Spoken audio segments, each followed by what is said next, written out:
as you live and you breathe. And I breathe and I live. Wow, so weird. There's this weird phenomenon, and I can't figure out what it is. We'll do like a good portion of Friday, and then we'll do Saturday. And around Saturday, every time, around this time in the schedule, suddenly there's a bunch of people here. It's filled, I can't see a correlation. It's There's as no if like. they want to see the next guest. There's no algorithm that sort of I've tried. We've tried to figure it out. It didn't make any sense, right? Sometimes I think we should start the day now, because maybe then the crowd. You know what I mean? Like maybe It's definitely a time of day kind of thing. Yeah, because I think there's a lot of drug and alcohol abusers in the audience. A lot of folks that don't know the song. Yeah. Oh, right. That's what it is. A lot of You know, folks that don't Billy. know the song. Oh, right. That's what it is. They're bummed about the song. This is a kind of a fertile ground for the song. You know what I'm sorry. I'll tell you what we'll do. Well, why don't we we'll close with that. I think that's a strong closer. That'll really send them to the next level. Well, for all of you who just woke up because you partied so hard last night, I guess that's why you're here. Welcome. This is the Supernatural Convention. Our next guest, man, I love making fun of people. He's making it harder and harder for you to make fun of him. It's a real bummer. Oh well, you win this round, sir. A very impressive person, our very own Misha Collins. He's alright. Yeah. Come and say it tonight. He's alright. Yeah. Come and make it all.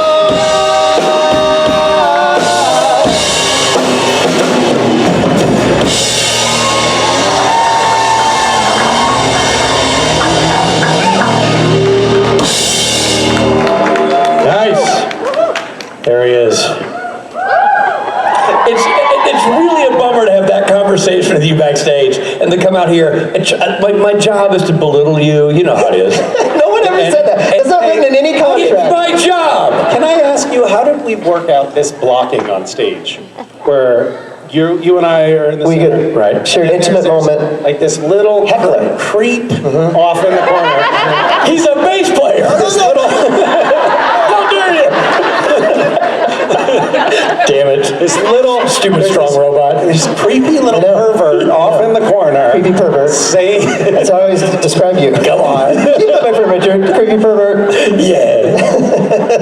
By the way, you just described Gil's entire panel yesterday, so for those who are here, they know. I'll leave you with this gentleman, ladies and gentlemen. This is Misha Collins.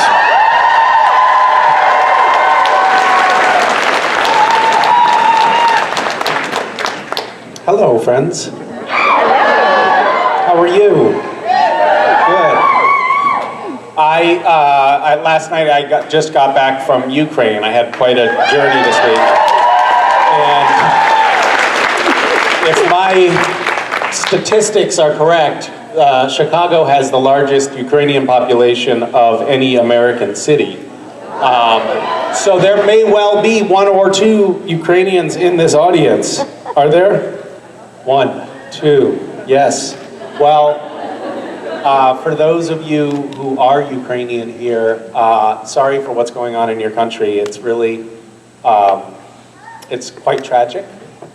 But I just want to say I was blown away by the resiliency of the Ukrainian people. They have such a optimistic and spirited response to this tragedy that's happening to their country, to your country.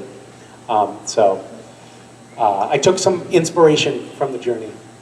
It was remarkable to see how an entire country can rally around a cause so single-mindedly and with such focus and determination. It was quite inspiring to see. And also, Ukraine needs our help. I got in last night, but I took a 15-hour train ride from Kyiv to Warsaw, and it's also remarkable to see the amount of support that Ukraine is getting from the rest of Europe and the rest of the world. Warsaw has a population of 2 million people under normal circumstances. They've taken in an additional 500,000 Ukrainians in just that city, and all of the Ukrainians that are in Warsaw and the rest of Poland, and of course a lot of other countries like Lithuania and France and Germany, all over Europe. They're providing shelter to this huge influx of refugees. But they're not staying in shelters or in hotels, they're just staying in people's homes. So everybody in Warsaw has opened up their homes to this tidal wave of Ukrainian refugees. And it's just such a lovely thing to see one country taking care of another like that. It was really lovely to see, and crowded. Okay, that's enough of that. Hi.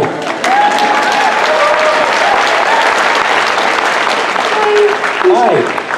My question is, as you know, a young woman, I was wondering what's the best pickup lines like you've heard, and like what I could possibly use in bars or something. You want to know what a good line is to pick like, up? you know, it's like for someone to be like, oh shiz, like, or something like that. I don't know. Well, one that people have used on me is, did it hurt when you fell from heaven? And I can say that is not effective. Your mom says that to you? That's creepy.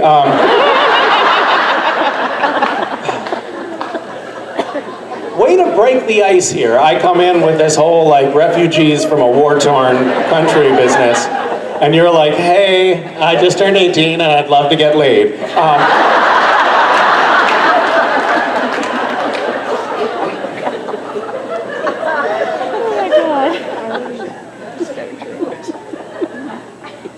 When I first moved to Los Angeles, I moved into this this building that had 8 units in it, and it was quite fun. Like, we were young, and everybody in the building was young, and it was in kind of a hip district in Los Angeles. Got to know all of the other people in the building. There was a guy named David Finkel, who was this like 75-year-old Russian, who would say, Misha, need to come check the plumbing. And I'd say, yeah, sure, David. Why don't you wait until I'm back at the house? You can't come in until I get there. And he's like, no, Mish, it's emergency. I have to go in now. Because I knew David Finkel, he would always come in and raid everyone's liquor cabinets. His wife wouldn't let him have alcohol, but he would go into his tenants' apartments and drink all of the booze. So I knew, like, it was always some emergency, and the emergency was always happening when I wasn't home. But this guy lived right down the hall from me, and we had like a housewarming party, and he came over to the housewarming party. His name is Neil Strauss.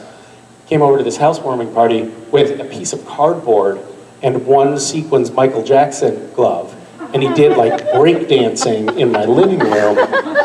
And then he slept with all my female friends. And he was like this skinny, kind of like bald Jewish guy. And I was like, wow, this guy is a player. What the hell is going on? Turns out, Neil was in the process of writing a book called The Game, which is now quite much maligned, I think. But it's a book, the subscript on it is The Game, The Secret Art of Pickup Artists. And it's all about this small cabal of men who decided to make a science of figuring out how to pick women up at bars. And they came up with this protocol, and then they started, which included things like show up at the party with some tricks and some flair, i.e. a piece of cardboard and a sequins glove. It's called peacocking. So you walk in peacocking. This is you can follow. You can take. This is to pick up a woman. I don't know what you're into, but if you want to try this, you walk into the bar and you immediately walk in and you have to walk in smiling and confident, and then you have to be peacocking. So wear something bright with some sort of flourish that shows your confidence. And then you have to identify the target. So you figure out who the hottest chick in the room is, and you go straight for her. You only have 60 seconds, because if you wait longer than that, and you start to question yourself and lose your confidence. And if the target is with friends, and she always is, then you need to, oh my God, what are the terms? What were the terms? You need to AMOG, I think. It's like alpha male something or other. So if there's an alpha male that's with her, you need to disarm him by talking with him and being his buddy, and you have to very quickly neg the target. And an example of negging the target would be something like, hey, was there like some weird sale or something? Because I've seen like 3 women wearing exactly what you're wearing tonight. Oh. Like just a subtle little thing, like don't like really make it too harsh, but just a little something that makes her think, maybe this guy isn't into me. And then you demonstrate value, which is something like doing a card trick or doing a little breakdancing. And then then you look for indicators of interest, like if you does she ask your name or things like that. It goes on, and it's like this litany of things you can do to close the deal, so to speak. But he did all of those things to my friends, and I picked up the book, and I was like, oh my God, you mother... Unbelievable. He moved out of that apartment and into a $50,000 a month mansion with him and his pickup artist friends, and they used it as this like pickup artist pad. And then they started teaching classes in pickup artistry and taking these like nerdy group of guys around to bars in Hollywood. It was crazy. And then the Me Too movement happened.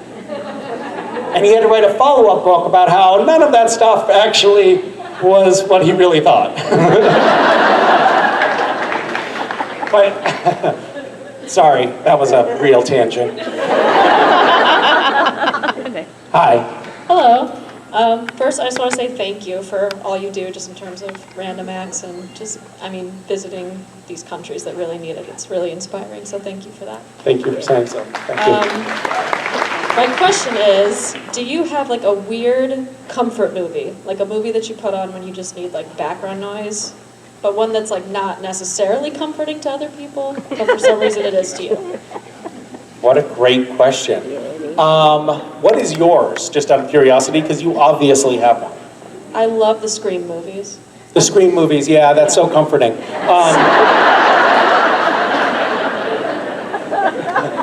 You know, sometimes when I'm just feeling sad and it's rainy and I'm alone and I just want to, feel cozy, I'll watch Texas Chainsaw Massacre.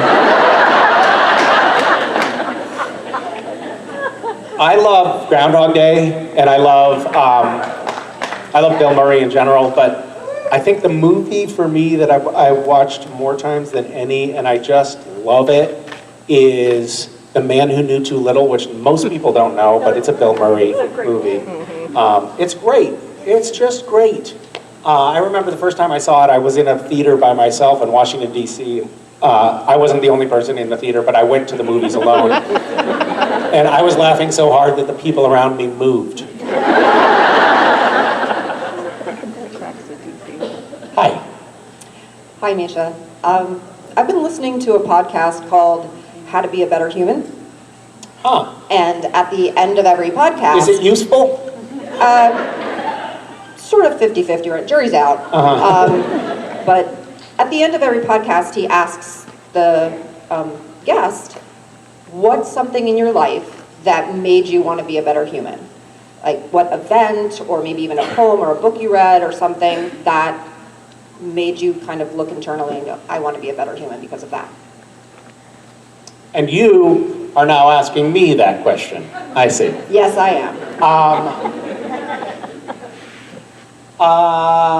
I think that there are probably a few things in my life that I have referenced to myself and to others over time that fit the bill of that question, or answer that question. In general, I think there are people who are just very service-minded and attentive to others that kind of serve as blanket, generic inspiration to me. For example, my friend Giles Dooley, who I was just in Ukraine with, I think of him often as a source of inspiration to try to be a better person or to not be such a shitty person, as the case may be. Giles was in Ukraine with me just now. He's still there. He lost 2 legs and an arm to a landmine, and he never complains. He never complains. He works tirelessly to help other people, to spread awareness about war and the horrors of war, and to do what he can to help people who have been victims of war. And he's so focused and so motivated by his mission that he never stops. And he was just with me when we went to meet President Zelensky, and I was thinking, I don't think I would be able to do what he's doing if I had suffered the injuries that he suffered. Not only did he lose 2 legs and an arm, but he also suffered internal organ damage and the kind of thing, they told him, for sure you're going to be wheelchair bound from now on. He lost both legs above the knee. But he walks with prosthetics, and he doesn't use a cane. And when we were walking into the office of the president, they basically brought us on this very circuitous maze for security reasons, from one building to another, down a street, across a street, through a basement, up and down stairs. And Giles was just hoofing it right along with the rest of us. And I know it had to hurt, but he never complains. So I'll often be like, I'm tired. I had to do a convention this weekend, and I'm tired. And then I'll realize Giles is on week 4 in the Sudan right now, and he is sending me upbeat messages about stick with it, Misha. You can do it, buddy. So I take inspiration from some people. Giles is one of them. And then I think there are specific instances in my past when just the kindness of others made a big impact on me, and those instances stuck with me, particularly when I was little. I've spoken about him before, but when I was maybe 10, I was delivering papers and I was collecting money from every Saturday morning after the week of deliveries. I had to collect my $1.25, and I had to knock on the door of this one big house because they hadn't left the money. And this is the weekly shakedown, because usually people don't leave their fucking money, and then you have to go knock on the door and get it back from them. And you gotta act tough. So I brought my henchman, my 9-year-old brother, and we were standing at the door, and this old man came to the door and asked us a couple of questions, and I think he very quickly surmised that we weren't well off, and he asked about our dad, and our dad lived across the state at that time, and we were being raised by our mom, and he had run the local radio station in town, and he was retired, but when he was back in the 60s, he had opened up a little woodworking shop for boys who were being raised by single moms in town. And he had stopped doing that because it was too much and he was too tired. And he saw us and he was like, I think I have to start that again. And so he took me and my little brother under his wing, and we would go hang out at his house all the time. And he taught us, some rudimentary Chinese and about electric circuits and how to carve wood. And he would take us out to restaurants because we really didn't have that much food. And it was all just this long arc of generosity to these two strange kids. And as a child at the time, kind of didn't really think much of it. As kids aren't terribly prone to gratitude. They're ungrateful little shits.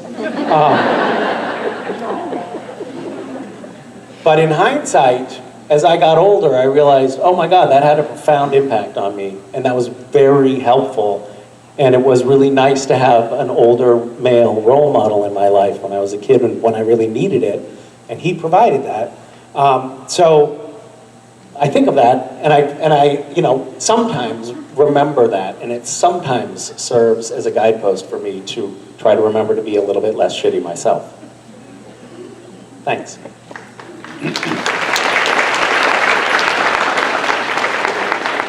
Hi. Hi. So I'm going to go supernatural direction and ask Yes. a supernatural question. It's been a blast watching you work with Jared and Jensen the whole time. So if you could pick like your top favorite or your most favorite experience the entire time on the show, what would it be?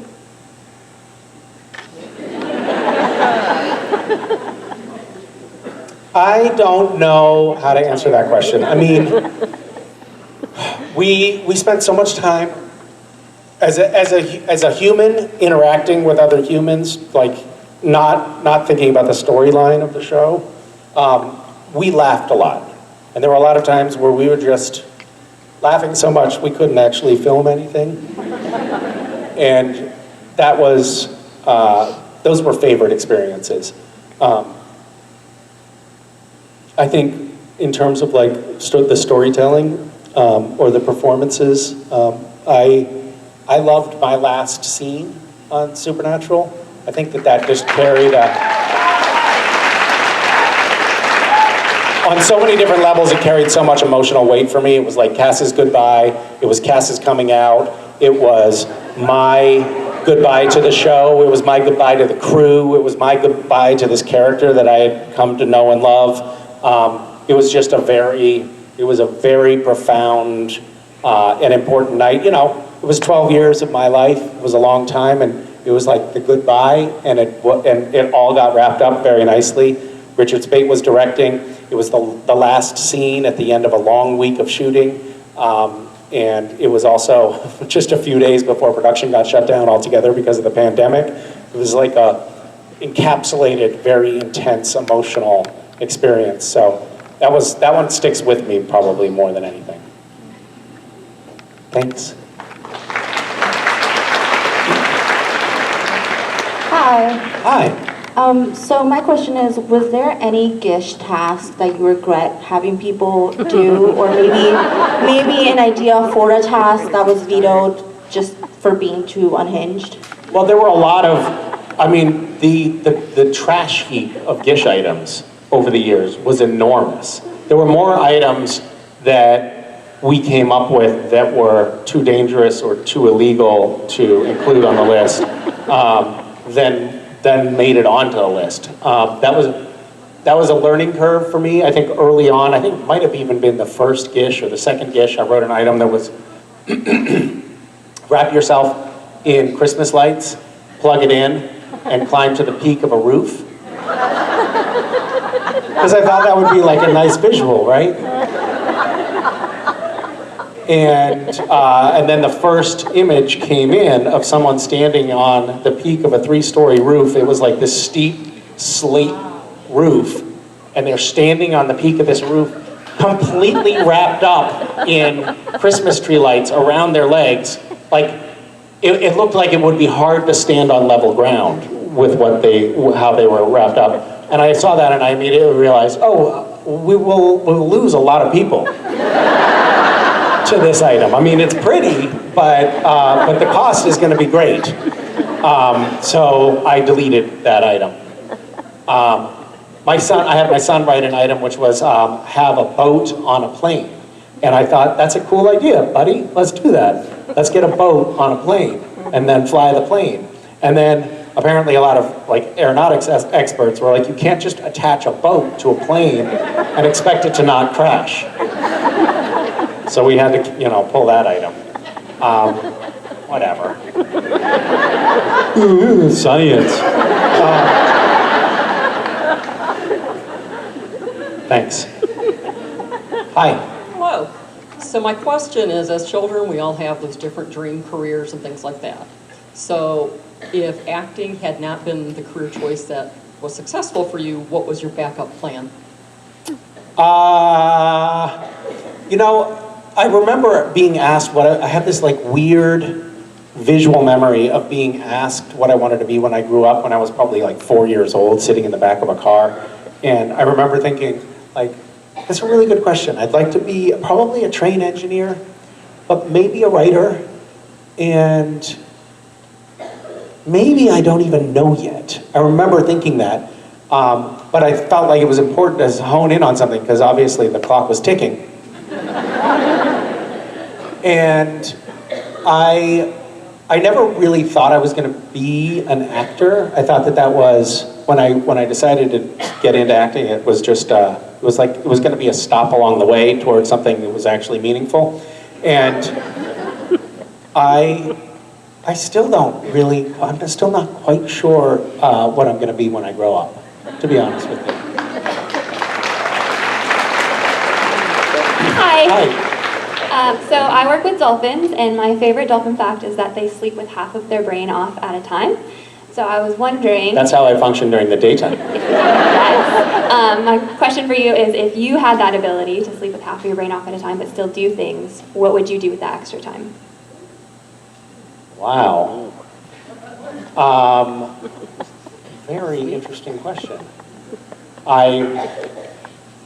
Do dolphins actually, are they quite productive while they're sleeping? So it's not quite as, like, they're not active as much. No, all they're doing is staying afloat so they can breathe, right? They're breathing, and they're, like, still aware of their environment. Like, they can hunt and watch out for They predators. hunt while they're sleeping? They can, yeah. They're just aware of what's kind of going on around them.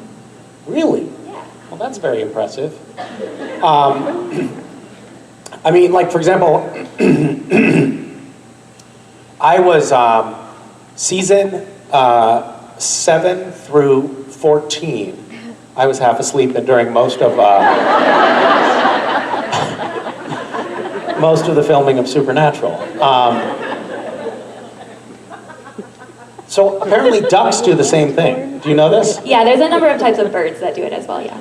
Ducks do this thing where the ducks, they sleep floating in a row, and the duck that's on the extreme left and the duck that's on the extreme right are each sleeping with one eye open.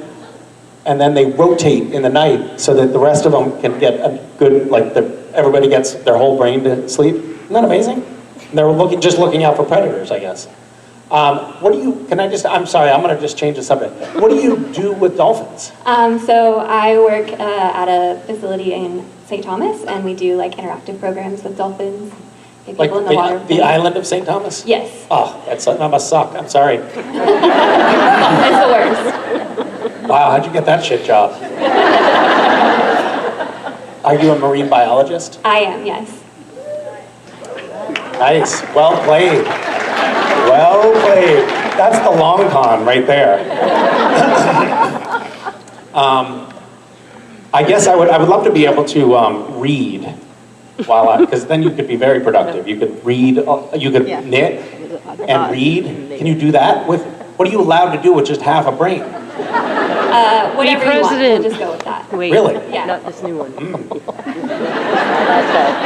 This could get kinky.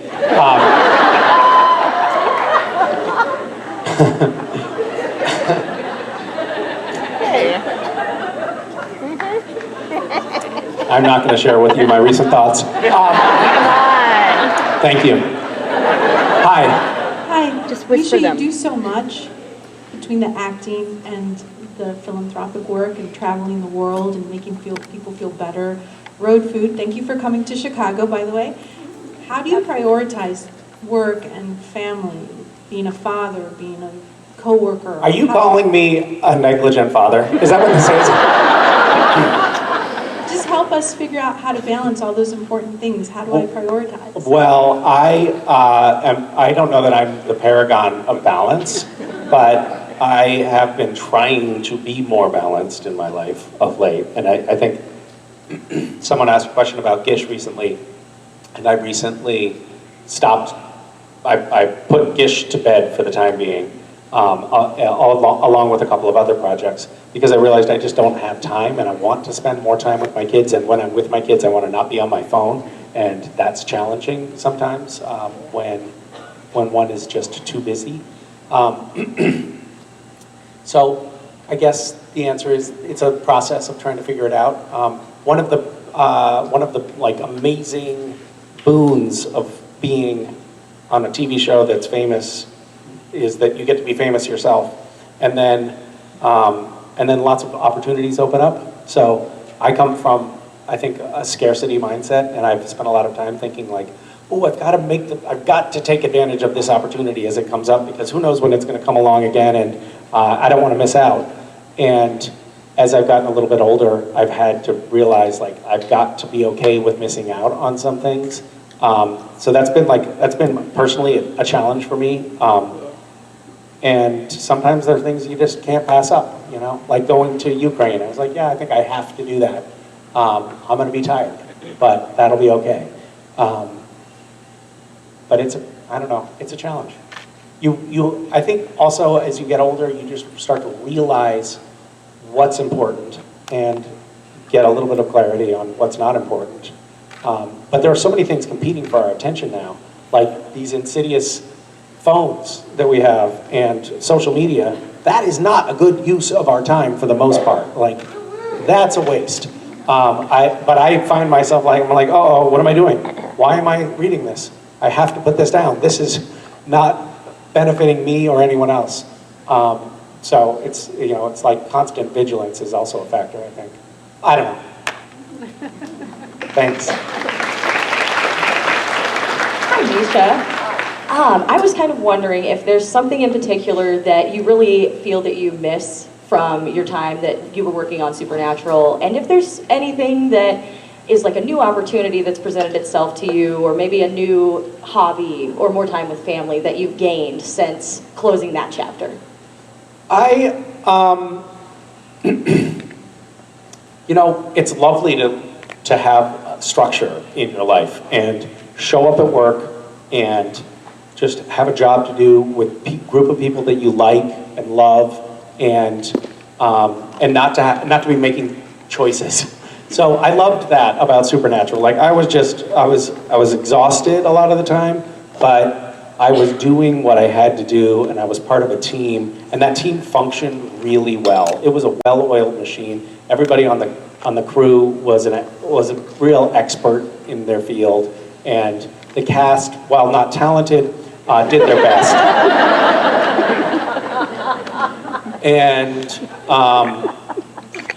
And sometimes, you know, waking up in the morning and not having that structure and trying to figure out what to focus my attention on during a day can be a little bit frustrating and feel not terribly productive. So that's something that I sometimes miss. At the same time, it opens up this whole other universes of opportunity, and I am spending a lot more time when I'm with my kids, focused and attentive with them in a way that I wasn't really able to do or didn't figure out how to do that well when I was working on Supernatural a lot of the time, partly because I was just so tired, you know, and there just weren't enough hours in the day.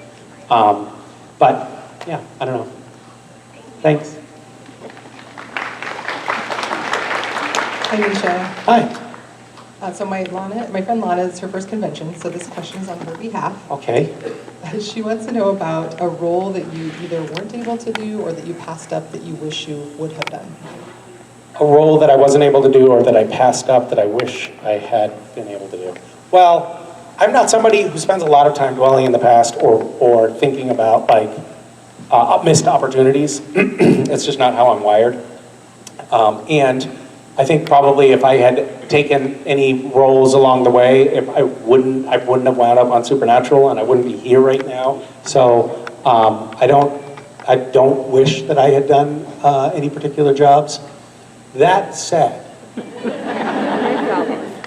there was one that got away that I have reflected on quite a few times, and it comes with a story. So settle in, kids. Those of you who have heard me tell this story before, you may check your social media now. So I think I was 24, 25. I was relatively new to Los Angeles, and I got a call from my agent that they were looking for the new Anakin Skywalker for Star Wars.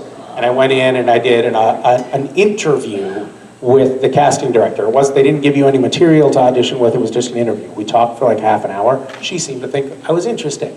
And a few weeks later, I got a call from my agent, and he said, they want you to go up to Skywalker Ranch to meet with George Lucas, and it's down to you and a handful of other guys now for the role of Anakin Skywalker. And this is in the second prequel or whatever. And my agent said, but they said you can't tell anyone. At this point, it was like front page of entertainment magazines.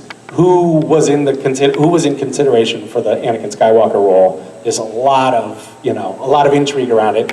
And to put the fear of God in me, they said they had cast in the previous movie, the one with like the little kid, they had cast their first choice for Anakin Skywalker. He had told somebody that he got the part, and they fired him, and the kid that was in the movie was their second choice. So I wasn't allowed to tell anyone. I wasn't even allowed to tell the driver of the car who was picking me up at the San Francisco airport and driving me 2 hours north to Skywalker Ranch why I was going to Skywalker Ranch. So I got there. I didn't tell the driver where I was going. I didn't tell anyone. The only person that knew was my agent. And I was driving, got up there early, and then I was like, I had some time to kill, so I went for a walk and was like walking in the woods and looking at all of these, like the beautiful grounds. It's like this sprawling acreage. There's a big llama farm right next door, so I was like trying to feed the llamas through this fence. And finally I went in and I met with George Lucas. I got to play with Luke Skywalker's lightsaber, like the actual one that had been used in the movies. And I was just like trembling with excitement the whole time. It was just the coolest thing. And I talked to George Lucas for like an hour. The guy has no social skills. And, He really doesn't. And then I've met him. I was done, and I had some time to kill before my flight back home. And so I had the driver take me into the Haight District in San Francisco, which is about an hour and a half drive back into San Francisco. And along the drive, I pulled out my phone and I was going to call my best friend just because I just had to tell somebody. And I was like, Misha, don't fuck this up. Don't do it. Don't, because just don't tell him. Just don't tell anyone.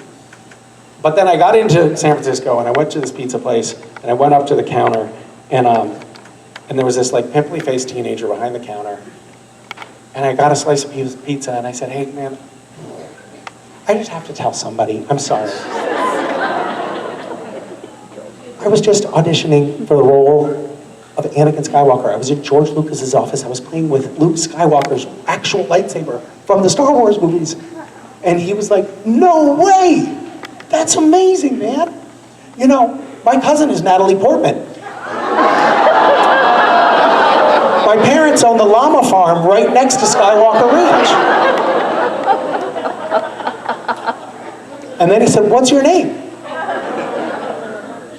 And I said, Misha Collins. I was in shock. He was literally the last person in the world I should have told. And it was a random stranger.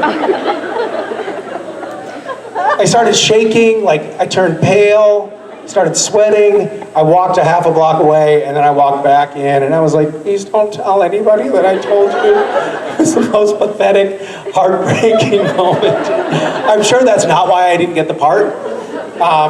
But it was a real disaster.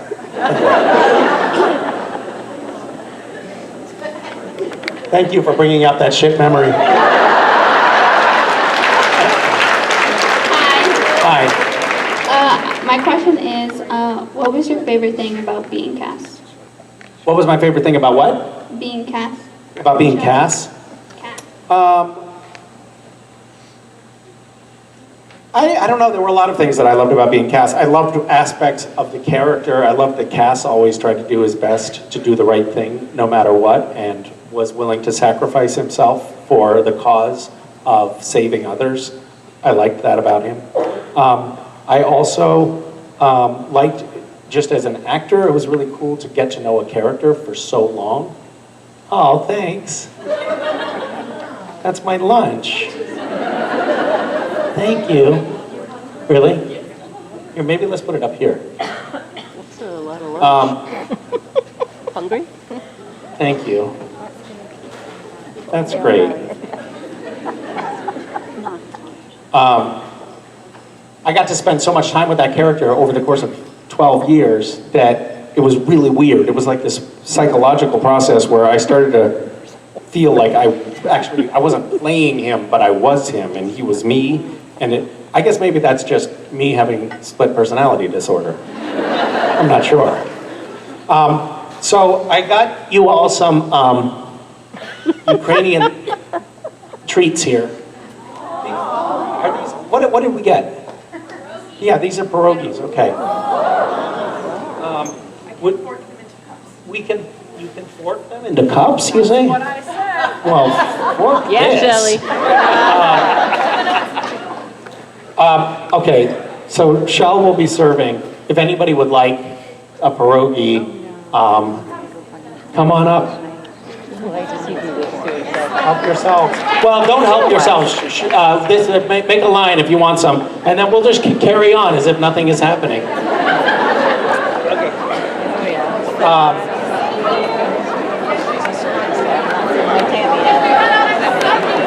If everybody just take one small bite of a pierogi and then pass it along.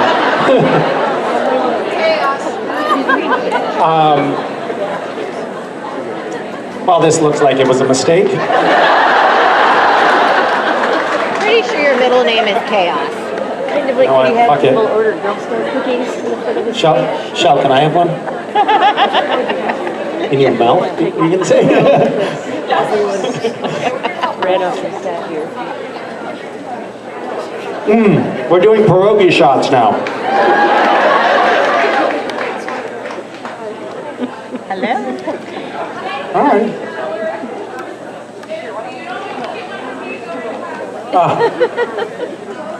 Do you have a question for me? I do. What is it? I wanted to know what it's been like stepping into the role of Harvey Dent and kind of making him your own, because you've been absolutely amazing as Harvey. Thank you. I have loved it. The whole process of playing Harvey Dent and being on a new show was a little bit of an experiment for me. Like I wasn't. When I was done with Supernatural, I told my agents I was done for a while. Like I didn't want to do another show, and I wanted to take a break. Wasn't even sure I wanted ever to do another show. I was going to do a little soul searching, and then this opportunity to do Harvey Dent and this really cool role with producers whom I really liked came along, and I was like, oh shit! I didn't want to have to say no to something that sounded really great.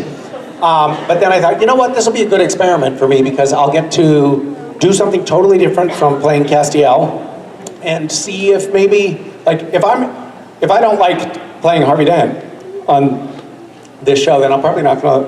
Then really, I should be doing something different.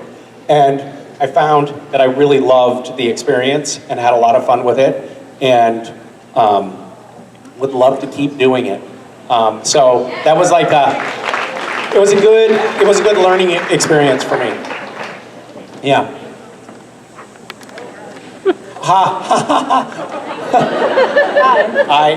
Are there still people in a question line over there? Yeah. Yeah. You had to make a tough call. Do you want to ask a question or get a pierogi? Ask a question. Hi. Hi.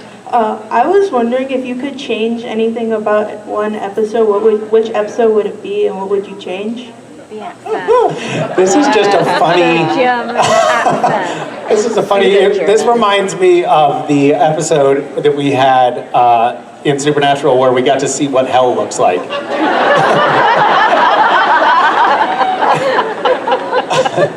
If there was one episode that that I would change,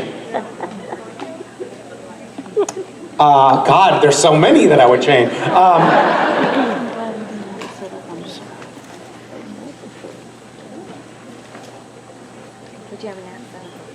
Holy shit, I don't know. It's a really good question. I mean, there were things that we did that I was like, I never want to do this again. Like when we were climbing back through the portal from Purgatory. That was just a miserable experience as a person because we were basically getting sandblasted while we were trying to perform. But I I'm not really sure. What do you think? What would you change? I don't know either. Oh, you don't? You were actually looking for a good answer. Well, you've come to the wrong place. I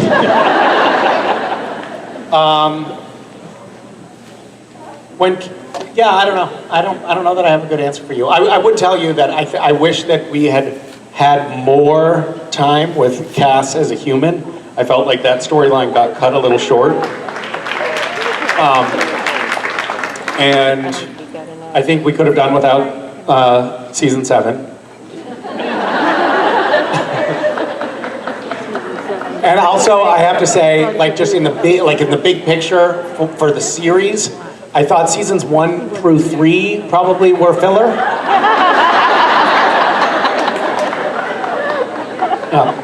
Hi. Hi, Misha.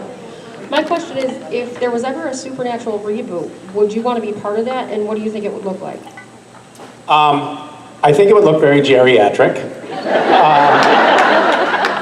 But I would love to be a part of the reboot. And if I'm not invited, I'll be very upset. Yeah, and I hope there is. I mean, we should do something, right? Yeah. I feel like we should do something.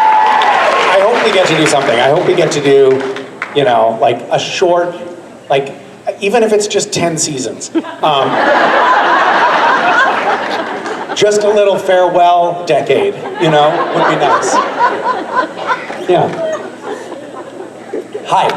Hi. So Cass has an interesting personality, and my question is, what personality trait of Cass's is most similar to one of yours?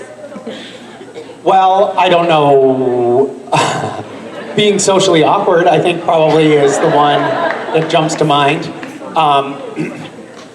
When I first got on Supernatural, the first couple of scripts, I had the first couple of scripts that Cass was in, including episode 401, Lazarus Rising, where Cass was introduced. Yep. But Castiel came in, and he was introduced as a real, there was a lot of talk about the garrison. He was a soldier, he was a warrior fighting for God. He had this really kind of military vibe.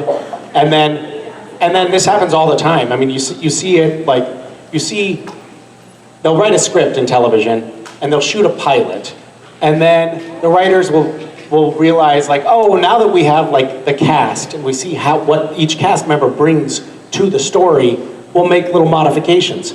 Like, if you ever watched Friends, you see how the writers conceived of the various different cast members in the pilot, and then very quickly you see the writing adapt to the performers, right? And it becomes more authentic, and everybody finds their particular voice. And on Supernatural, after Castiel was introduced, he went from being this warrior of God, this tough, macho character that he was introduced as.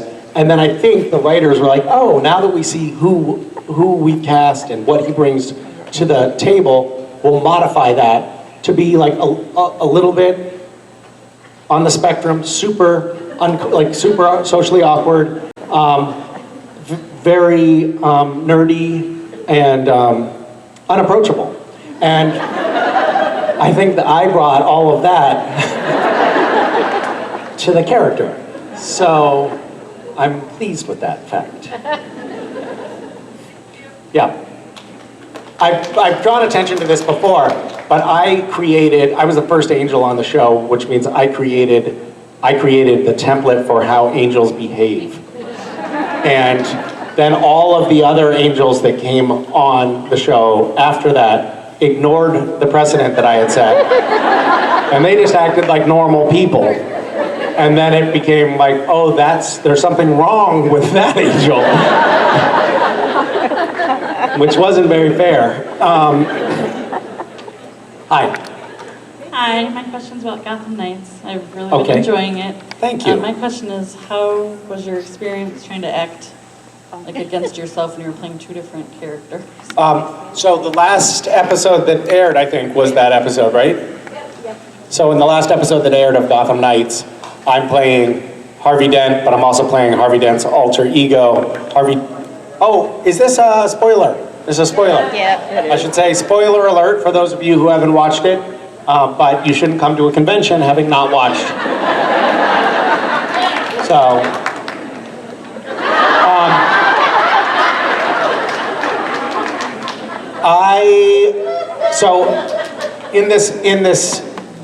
I'll call it a scene, but it was like, you know, the span of the episode. I'm talking to myself, and it was really challenging, and I sort of was short-circuiting a lot of the time. We didn't change my wardrobe, so I was like, because there wasn't. But initially they were like, I'll have 2 different costumes, and that way the audience can tell who's who. And then they realized if I had to change costumes that many times, they would need an extra day of filming because it would take too long. As it was, we didn't have time to finish shooting just just what we needed to film there. If you watch carefully, some of the fight scene was performed only with stunt performers because we ran out of time. Usually what we do in a fight scene is we go through and you'll do one pass with just the stunt performers, and then you'll do a pass with the stunt performer and you, and in this case it would have been with one stunt performer and me, and then another stunt performer and me playing my alter ego. We're gonna do a bunch of passes, ran out of time. So we just did one pass with the stunt performers and called it a day. And I was like, how are we going to cut that together and make it work? Because you're gonna see it's not me in any of that fight. And turns out you don't need actors anymore. It's great. But it was exhausting. Like when I finished that day filming, I was driving home, and I'd driven like back and forth to set at that point probably 100 times, and I passed my exit by 3 exits. And I was like, God, I don't recognize this area at all. And kept driving. But it was a lot of fun. It was really fun to play. Yeah, thank you. Hi guys. Hi, buddy. Misha, how was your panel? Was it fun? It was, yeah. It was you know, I was a little bit more serious than I normally am, and so a lot of the audience left. Yeah, that makes sense. You've done a lot of great work for charity. We know that he's very philanthropic and has raised a lot of money for a lot of great organizations. That's honestly incredible, and I respect you for all that. I do know there's one charity you haven't focused a lot on, and the boys really had the idea that this be brought to your attention. Maybe you can take this and run with it. I don't know, guys. I think the best way is just to launch into the song. 1877 cars for kids. KARS cars for kids. 1877 cars for kids. Donate your car today. We'll do it till you get it. 1877 cars for kids. KARS cars for kids. 1877 cars for kids. Donate your car today. Here we go. 1877 cars for kids. KARS cars for kids. 1877 cars for kids. Donate your car today.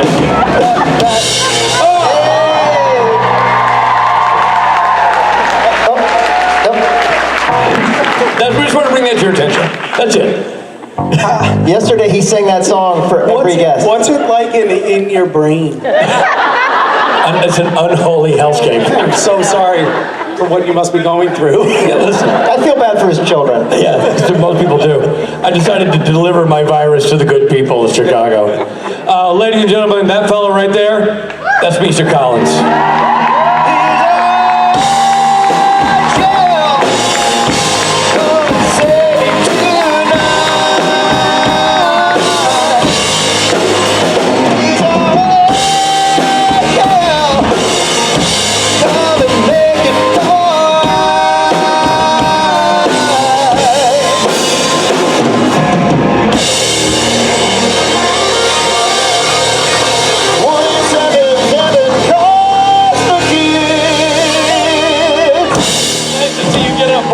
Harvey. Nice to see you finally get it. That was great. Way to rock it out.